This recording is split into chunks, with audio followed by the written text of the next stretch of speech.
네, 오늘은 두 가지 사안에 대해서 논평을 좀 하겠습니다. 먼저 어제 사의를 표명한 심우정 검찰총장에 대해 저도 한 말씀 드리겠습니다. 심 총장은 짧은 입장문을 통해서 다음과 같이 본인 사직의 변을 밝혔습니다. 형사사법 제도는 국민 전체의 기본권과 직결된 문제라면서 시한과 결론을 정해놓고 추진될 경우 부작용이 생길 수 있다라고 말했습니다.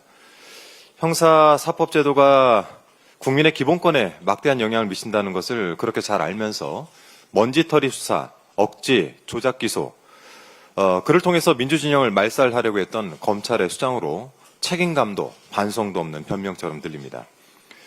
당장 심우정 총장 시절에 검찰만 하더라도 이재명 당시 더불어민주당 대표를 업무상 배임이라는 혐의를 뒤집어 씌워서 시한과 결론을 정해놓고 기소하지 않았습니까? 심우정의 검찰이 기본권을 보장해준 자들의 면면을 살펴보겠습니다.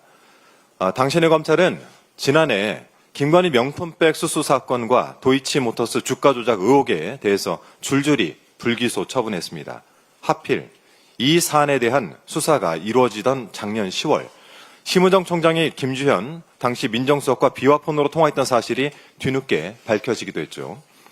지난 3월에는 내란숙의 윤석열에 대한 석방을 지휘했고 그러면서 소신껏 결정을 내린 것이다 라는 말을 남겨서 온 국민의 분노를 유발한 일도 있습니다.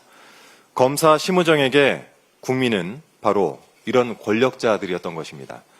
이 부분에 대해선 내란 특검 수사가 있을 예정인데 기본권 핑계대지 마시고 수사 적극적으로 받으시기 바랍니다. 형사사법 제도가 국민의 기본권을 제대로 지키게 하려면 아무래도 검찰개혁은 속도를 내서 진행되어야 할 것 같습니다. 정성호 법무부 장관 후보자가 인사청문회 준비에 들어간 만큼 더불어민주당과 국민주권정부와 함께 검찰개혁에 드라이브를 걸겠습니다. 조금 전 이준수 위원장에 대해서 한 말씀 드리기도 했는데 어제 대통령실에서 비공개 국무회의가 있었고 이 자리에서 이준숙 방송통신위원장이 대통령 몫의 방통위원부터 지명을 해달라라는 요구를 했다는군요. 그래서 이재명 대통령께서 방통위가 2명이 되어 1대1 구조가 되면 아무런 의결도 못할 텐데 해결 방안이 있느냐라는 취지로 질문을 했더니 이준숙 위원장은 그저 잘해보겠다라고 답변을 했다고 합니다. 대통령님의 질문 요지는 어떻게였을 것입니다. 국무회의에서 논리도 없고 근거도 없이 자신의 임기 보장이나 요구하는 자가 공영방송의 정상화된 개혁과제가 산적한 방송통신위원회에 남아있을 이유가 있습니까? 윤석열의 방송장악 최전선에 섰던 자가 과연 무슨 자격과 권리로 이러한 요구를 하는지 그 정신세계가 무척 궁금합니다.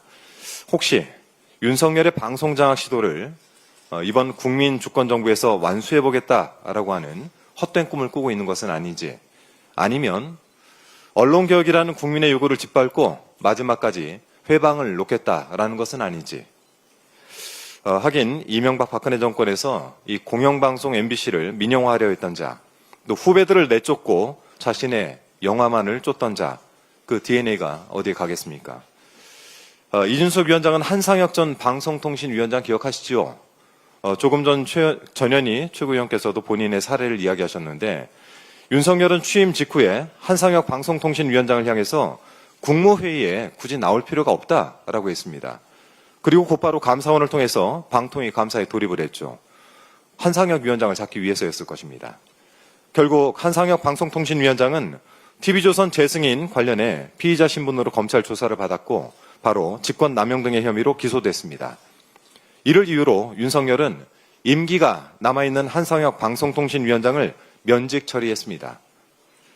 어제 이준숙 위원장 상임위에서 질문도 받으셨던데 저도 이준숙 위원장에게 다시 한번 질문해보죠.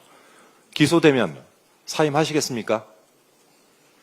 당신이 대전 MBC 사장 재임 시절에 있었던 이야기들은 동료들로부터 하도 많이 들어서 이 자리에서 다 이야기 어렵습니다. 기회가 따로 있겠죠. 그중에 이준숙 하면 따라다니는 법인카드, 그 법인카드의 사적 유용 의혹으로 경찰에 수사를 받고 있는데 조사에 충실히 임하시기 바랍니다.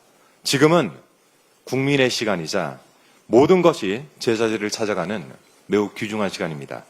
아울러 이준석 위원장 당신에겐 임기 보장이 아닌 그간의 행적에 대해 책임을 져야 되는 시간입니다. 이게 그나마 한 회사에서 함께 근무를 했던 사람으로서 드리는 마지막 경고입니다. 이상입니다.